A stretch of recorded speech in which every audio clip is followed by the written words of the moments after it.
turn that on.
Stuck inside for a year now, spending every single day watching movies on your couch and binging Arnie and Stallone, sitting home alone while you're watching Home Alone. You don't remember how to have a conversation, so take your movie watching habit to a new location. Why stay at home watching movies by yourself when you could marathon some movies in the darkness somewhere else? Jim Thorpe Indie Film Fest, an excuse to wash your hair, you've been looking real depressed. Indie Fest, I love Jim Thorpe. Put on a nice shirt, take off the gym shorts. Indie Fest is in PA. Come and watch a movie, have a Pennsylvania cheesesteak. Keep your pamphlet as a keepsake. Come buy some cream cheese, you can make a cheesecake. Come to PA for Pete's sake. Tickets aren't too pricey, we still welcome all the cheapskates.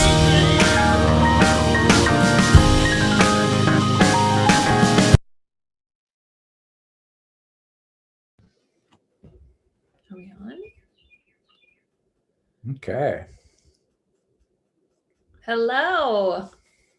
Can you hear it? Are we on mute? Are we muted? We can't hear you. I can't hear you.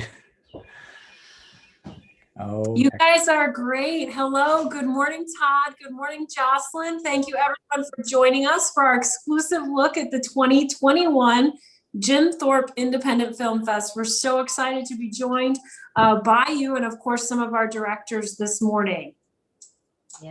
it's a pleasure to be here. It's We're great honored. to Thank be you. here. We're so excited.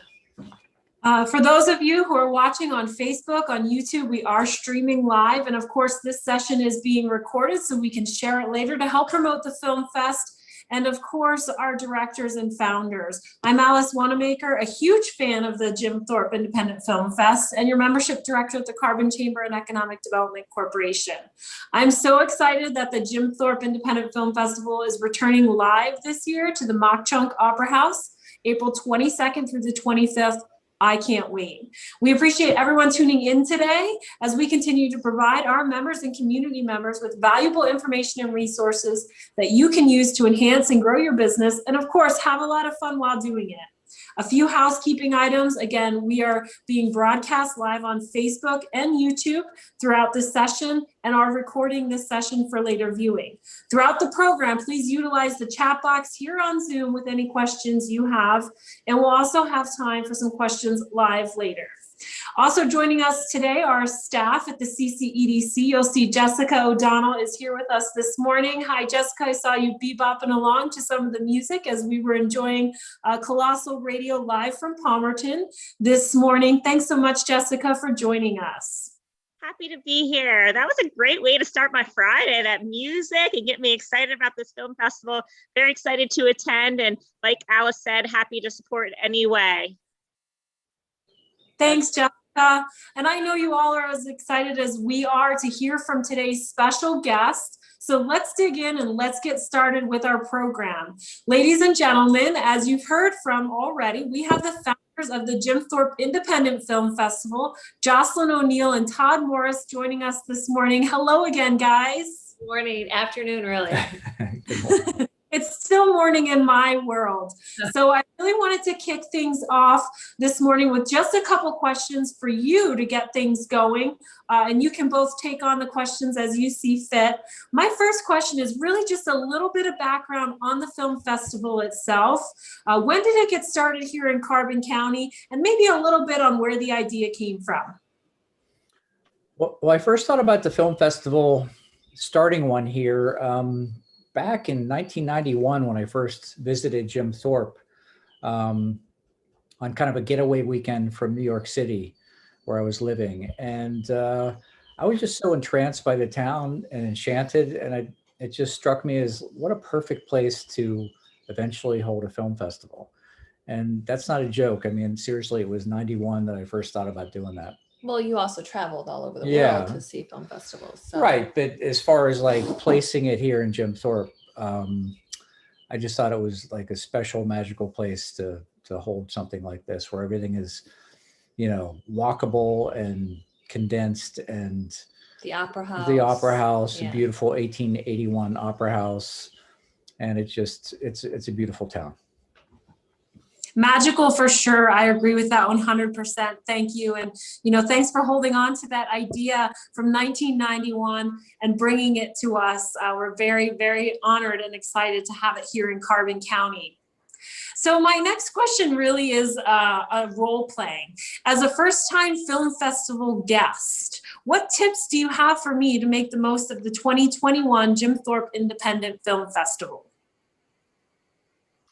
Well, I would say definitely look at the program online and take like notes for what strikes you that you would really like to see. And I think a lot of people believe that if you see like one film, you've done the festival. Like and I really just encourage people to spend the day, like go to a screening in the morning or in the, you know, early morning. It's not early morning, early afternoon, grab lunch, come back for another showing. Like even if you do like 2 screenings, you're just going to get so much more, because we've been planning this actually for 2 years now because of COVID.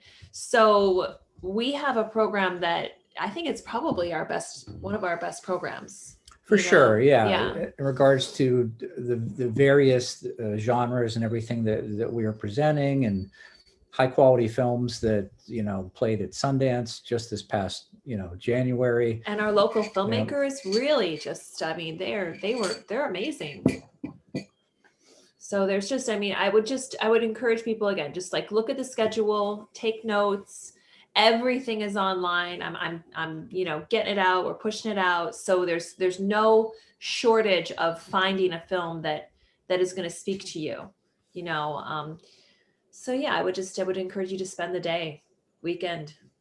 That's so exciting and so true. We've got tons of B&Bs and places for you to stay. So spend the whole weekend with us in Carbon County and really just enjoy the film festival to its full potential. So great tips there. Again, if you're a first time or even coming back and maybe, not sure how to best enjoy it, thanks for those tips.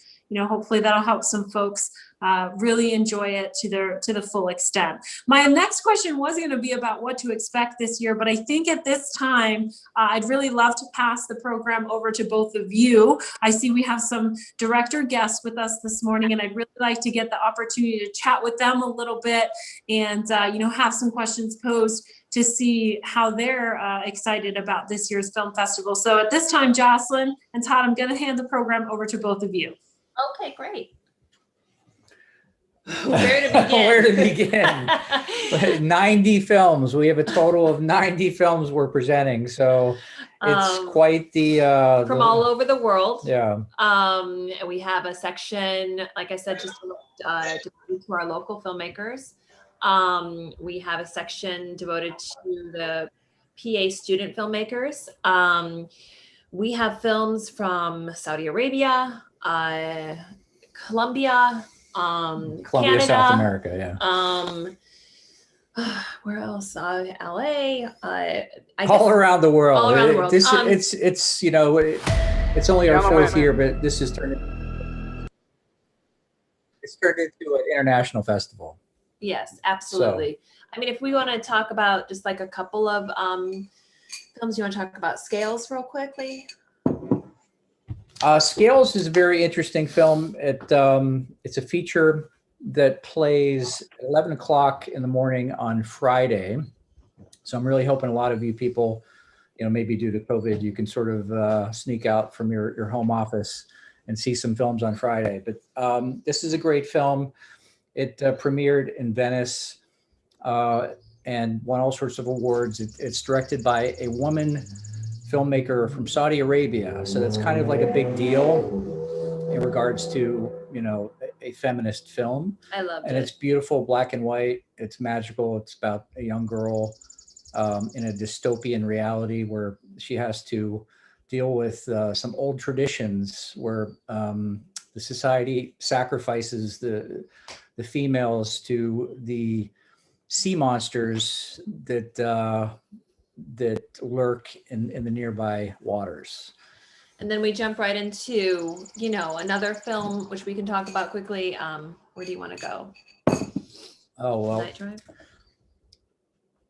Night of the Beast. Basically, it's a really interesting film about two teenagers back in 2008 in Colombia. It's where they're total metalheads, and they're obsessed with Iron Maiden, and it's the first time that Iron Maiden has played in South America, and they played in Colombia, and so they do anything in their power to try to get tickets to this crazy festival. And then Friday night is Philly DA. Philly DA, where we'll have the director presenting the film in person, Ted Passon.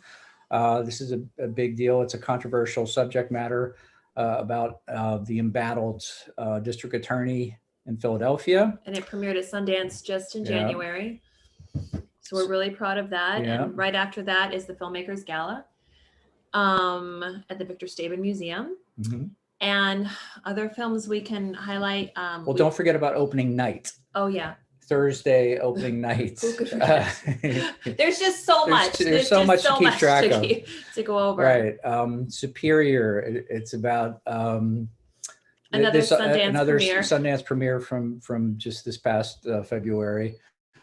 It's about a failed rocker. This girl, she's on the run from some trouble and returns to her little hometown in upstate New York. The twin sister. Where her twin sister, who has a totally different lifestyle, suburban, safe, quiet lifestyle, lives, and it ends up turning both their worlds upside down when the trouble follows.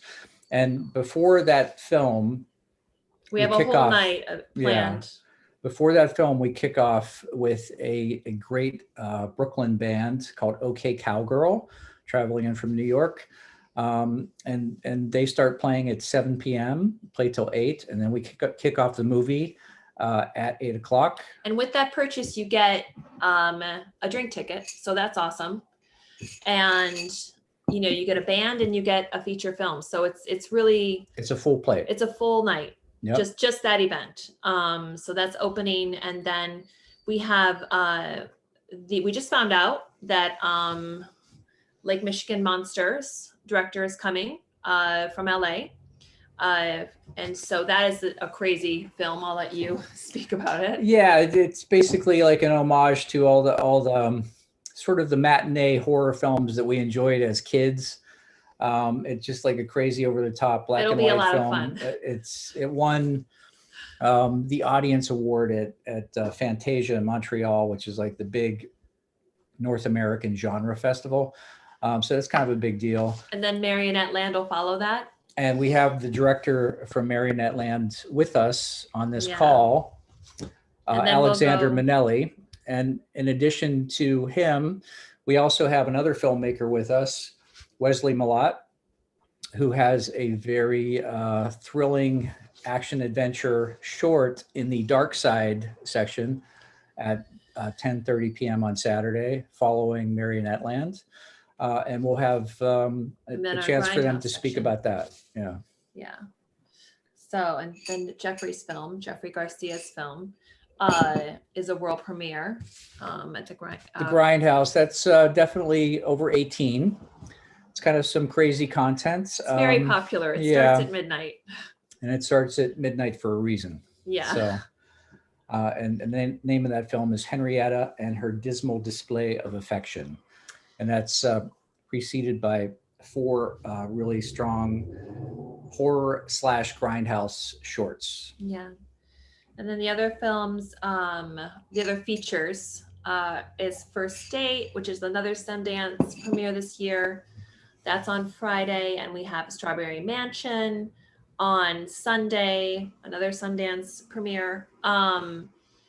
And then we close out with Anne at 13,000 Feet on Sunday at 7 p.m. And that film is beautiful and touching. I mean, they're all, it's really hard to just pick apart, you know, and say what they're all stunning films. And don't forget about the Pennsylvania Student Filmmaker block, which is 11 o'clock on Saturday. And also the Local Heroes block on Sunday at 11.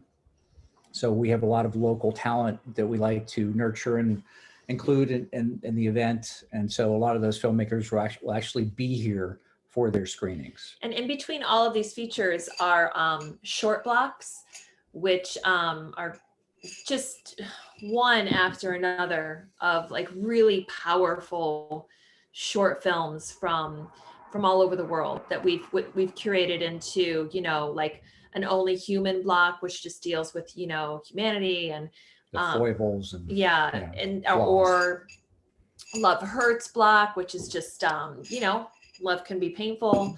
But I would encourage people to really check out the shorts, because they're what filmmakers do in 15 minutes is amazing to me, or 5 minutes, or 3 minutes in some cases.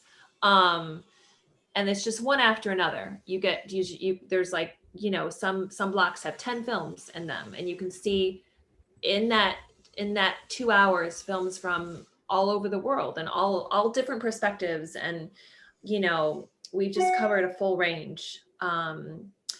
So yeah, I think that, you know, and summarizes our program as much as we can. And don't forget the Filmmakers Gala. Yeah. Did you mention that? I did, just briefly. Yeah, Friday at 9 p.m. Follows Philly DA. At the Victor Staben Museum. Which is a huge space, so we'll have plenty of space to spread out, and they have an outdoor social space. distance, and we feel really comfortable in that space. And he's got 7,000 square feet. And Victor's such, I mean, they're great hosts, Victor and Jones. So it's going to be, we're very excited to be able to have have an event and have people safely come and just be a community and see films how they're meant to be seen on the big screen, you know, with beautiful, with like sound, and it's dark and you're not in your, and you're enjoying it with other people, even though you're distanced, there's still people enjoying it and reacting. Experience together, which you can't really duplicate at home watching it on your couch. It's just not, it's not the same. It's not the same. It's not the same. And the filmmakers deserve to have their films seen by a large audience and to speak to people about it. They have worked for years on some of these films, and we feel very passionate about giving them this opportunity, you know, because it's good for everyone. It's just to be able to have discussion and have minds connect is powerful, and we need it. I need it anyway. I agree, Jocelyn. This is Alice back again. I'm so excited. I put it in the chat. So excited to be live again. So excited to interact with our filmmakers and the folks that are in the audience during the festival, all weekend long, really.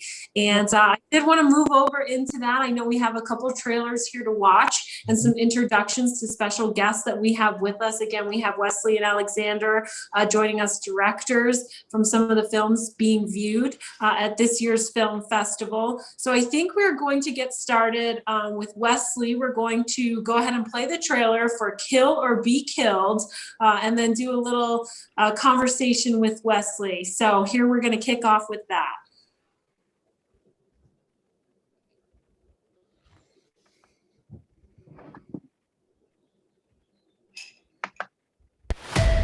Gentlemen, welcome to the game.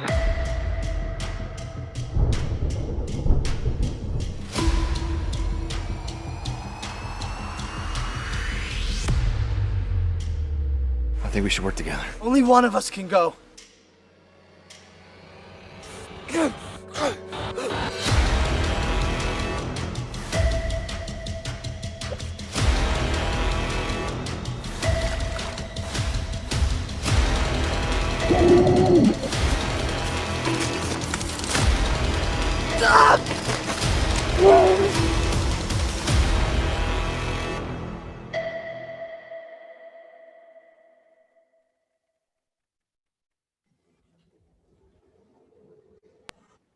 That definitely gets me pumped up for the film festival and excited to go ahead and dig into the movies.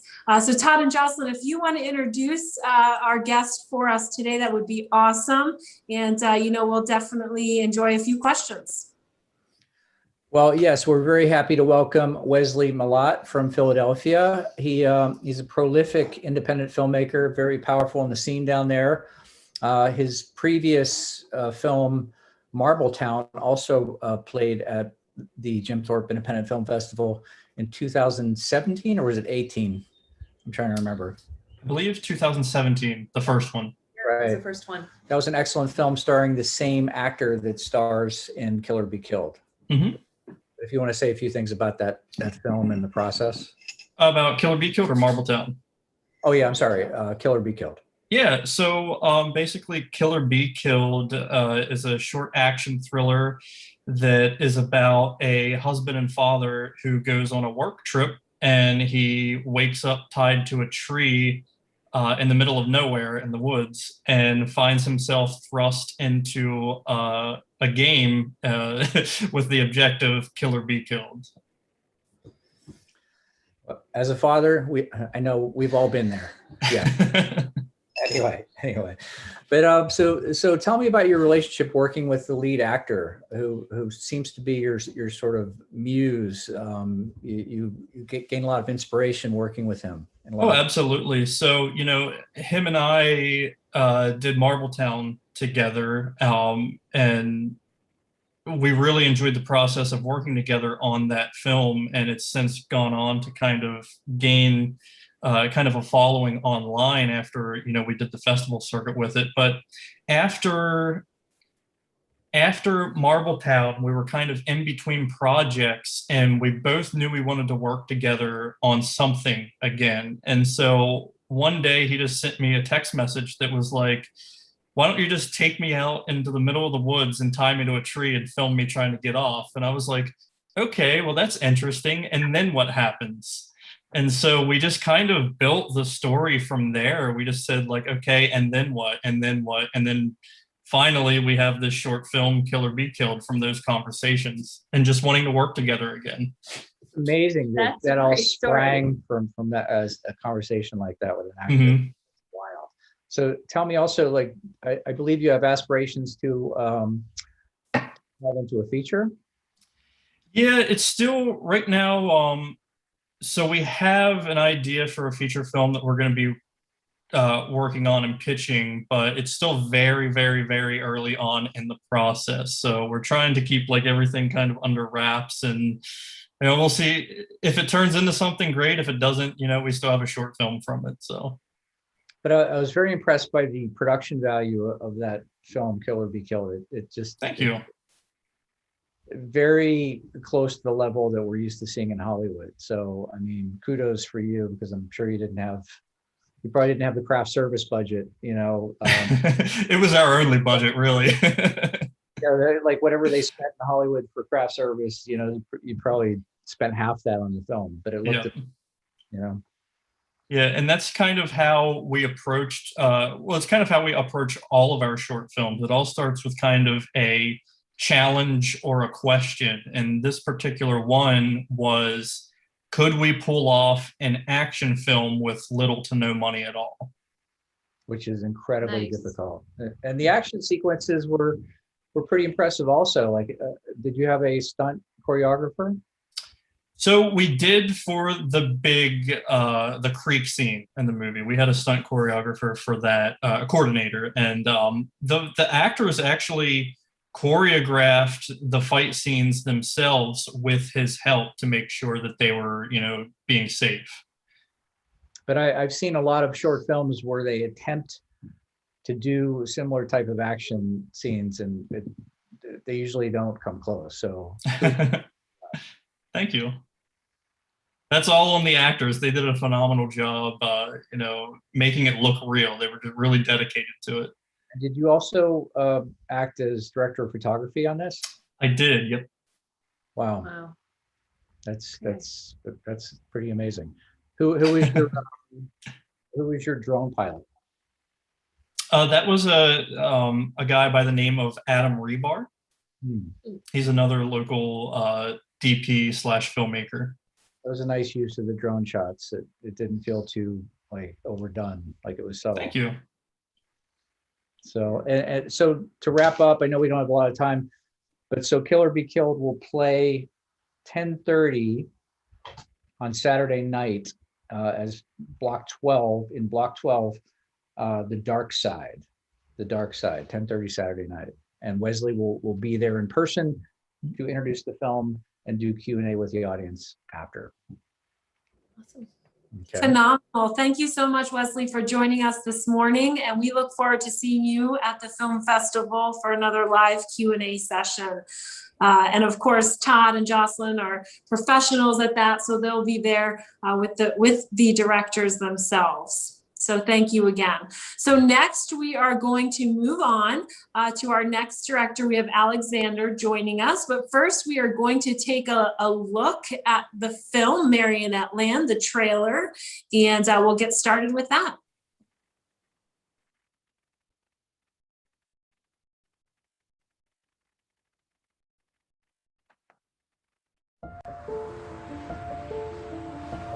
Ladies and gentlemen, boys and girls, the curtain is about to go up. The new theater tonight in Lancaster. Wanda Woodbury says the acting is a little wooden, but there's good reason for that. Robert Brock has always dreamed of owning a theater, and now he has one, making this Lancaster's first permanent puppet theater. I've always wanted the theater, and I always knew I would live above it. Ticket sales are terrible. And they said that I wasn't American Pie enough. Plus, I think it was a little too gay. September and October is for grown-ups only. It can get a little raunchy. I just can't keep this pace up. I've never had a long-term relationship. His audience is that partner. It's the relationship that I've had the most success with. Thank you. You're a wonderful audience. But luckily, I had the theater to escape. Thank you. When you're working as an actor, you have to audition, and it's constant rejection. I was having some depression issues, and my career wasn't going where I wanted it. It was the rejection I just had a hard time with. With the puppets in the puppet theater, I can play all the roles. I don't have to audition. I can have complete control. Oh, Toto, we're home. Children now, they're asked to grow up too soon.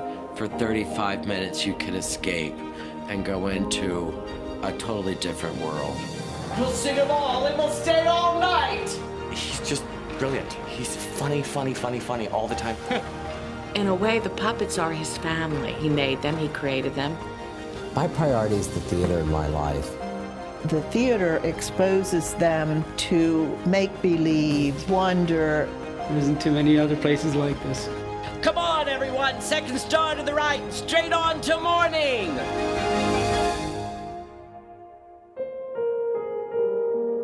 Are you ready now for me to say the magic words? On with the show.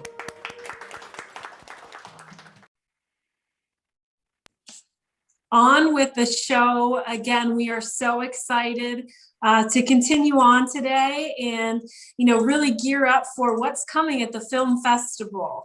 So Jocelyn and Todd, back over to you to introduce our next director.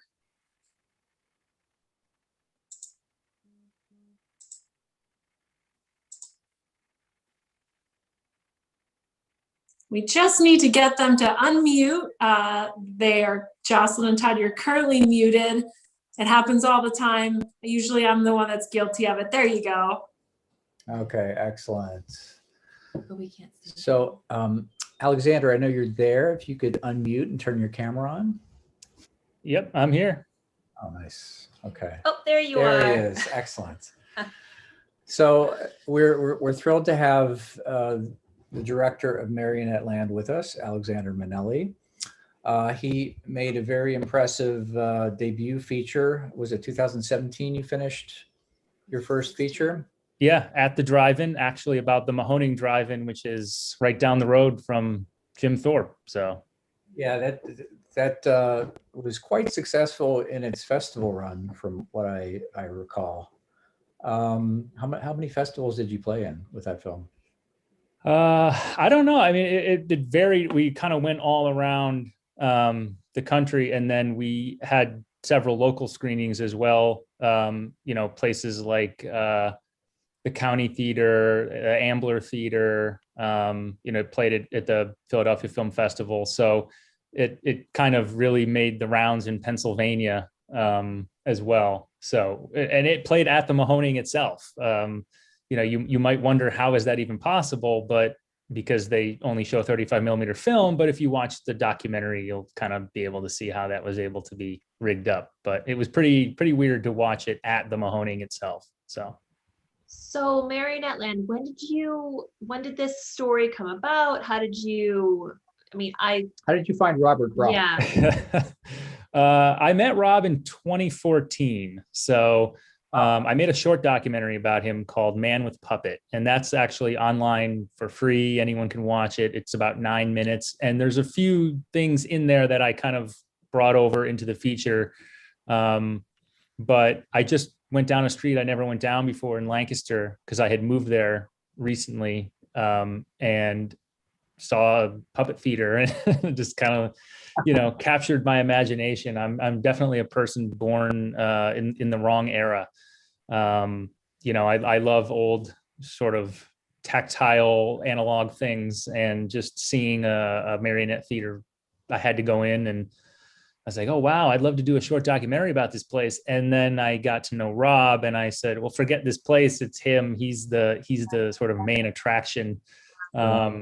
And yeah, so the short film is kind of just goes into like a little bit of the theater and him. The feature is what really goes into his process, his psychology, his his anxiety about everything. But so meeting him in 2014, and then over the years we kind of became friends, and he came to my wedding in 2016. Wow. And then in 2019 my wife was pregnant and I wanted to shoot my next feature.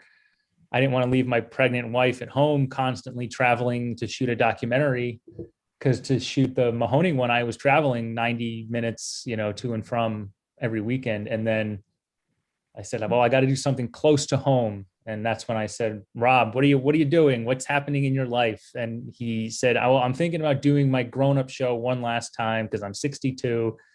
And I said, perfect. That's a way into the film. So that was sort of how it started for this time around. So how long did you shoot the footage before you were like, okay, let's put it together?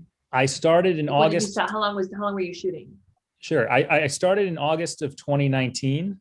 I also, I had all that raw footage from 2014. So a lot of that is kind of in the beginning. So like it's not necessarily a prologue, but it kind of, when it sort of shows Peter Pan and they're talking about Peter Pan at the beginning of the film, that's all from 2014. So then it kind of starts 2019, August, and then we kind of filmed until summer of 2020. So without spoiling too much, you can kind of guess where what was happening in summer of 2020 and spring of 2020 to kind of figure out where the film kind of goes in the final act. So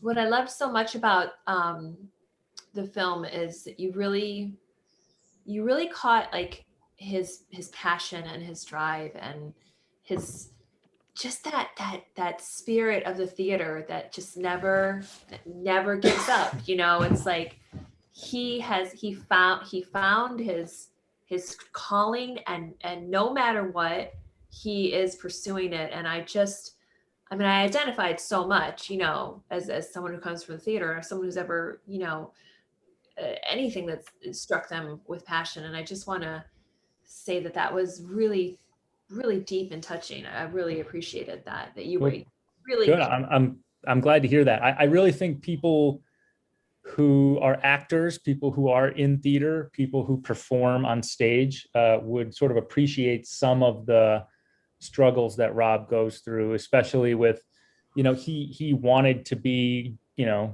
Gene Kelly, basically. He wanted to be that guy, and he made his own little world. He made his own way. He found a way, Yeah, and again, it's sort of similar to At the Drive-In too, in a sense where it's like people. I guess I relate to, or I love people who kind of realize like life is too short to not, do things like that and to go for it. No one would say, oh yes, let's put a puppet theater in our living room. That's a great idea, but he did. And, so that's what kind of attracts me to him and to people like that. Yeah, no, it is too short. Like no one's going to care. You have to do it. So it's really extraordinary. And he's coming. He is coming. So he's also very anxious about COVID. He's going to be fully vaccinated. So I said, he's going to wear a mask and everything. And I said, it's going to be okay. You're not going to be thrusted into, a mosh pit or anything, but he always, so he will certainly be there. And he's very excited because, like myself, this will be the first screening in person that we've had, because with COVID, every film festival that we've played at so far, it's just been virtual. Which it has its benefits, sure. I mean, you could make the pitch, hey, you can watch it from your couch and it's accessible to everyone. But I am more, again, someone who made a documentary about a drive-in. I'm obviously more of a fan of that experience, going somewhere, making an appointment, and shutting out the world and watching something on a screen with people. So I can't wait for that. I'm really excited. The choir, Right. we get it. Yeah. Totally. It's like, that's why we canceled the festival last year. I just had no desire to do a streaming festival. I mean, people did what they had to do, and But you know, I just can't get excited about, a virtual festival. So, but yeah. Too many distractions at home, it's like, and like I was telling you, Todd, I have a 1-year-old. So like watching anything, you don't forget it. 3 and a 6-year-old. We get it. Yeah. Yeah, totally.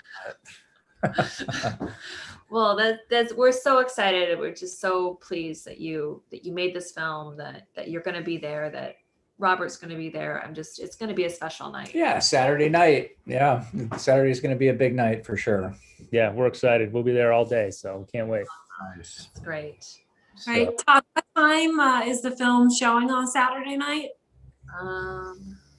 8:30 primo primetime slot. 8:30 to 10 on Saturday. Yeah. So you can dinner and then head back to the Opera House to grab the film, The Marionette Land. Don't miss it. And how long is runtime on that one? It's about an hour and 25 minutes. So it's a little under an hour and a half.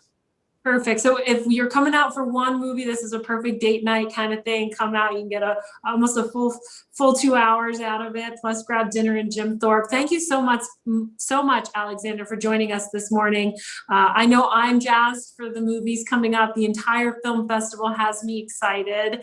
And if you don't have your tickets yet, you can hop on over to jimthorpefilmfest.com to purchase your tickets. You can get 1-day tickets. You can get entire festival tickets. Did I goof that up, Todd? Is that right? Jim Thorpe. Okay. It's all right. Jim Thorpe IndieFilmFest.com. I forgot the indie part. I knew there was something going on there. Well, Indie on Instagram. Yeah, you can't miss it. The presence is there. There's from the Chamber's website, from all Facebook pages. It's going to direct you in the right location. So hop over there, grab your tickets, stay all weekend. There's VIP tickets available. Is that correct? That is correct. VIP tickets for the entire 4-day event. And I really, really want to strive or want to push that people try to see as many films as possible, because it's about the experience. Like Jocelyn said earlier, you don't just show up for, one big screening and, okay, I did the film festival. It's about seeing the full meal, like getting the full experience of all the different films from around the world. So I took a nap break back in 2019 so that I could hang out for Grindhouse after midnight. And it was really, really a cool experience. Yeah, I mean, Saturday is going to be, it's going to be a marathon for sure. Yeah, poor tech guys. There's a lot of great coffee shops in town, though, so grab your caffeine, stay awake all night, enjoy the festival.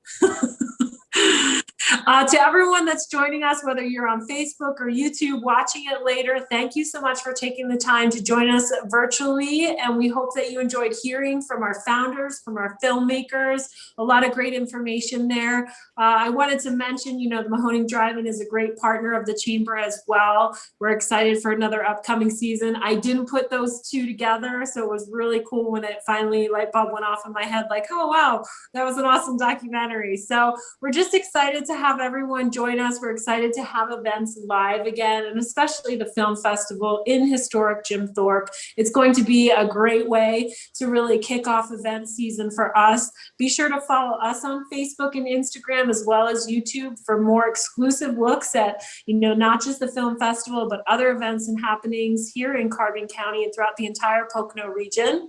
On behalf of everyone at the CCEDC, thank you all for joining us, and we look forward to seeing you at the 2021 Jim Thorpe Independent Film Festival. Thank you, guys. Thank you. See you there. Soon. See you there, guys. Take care.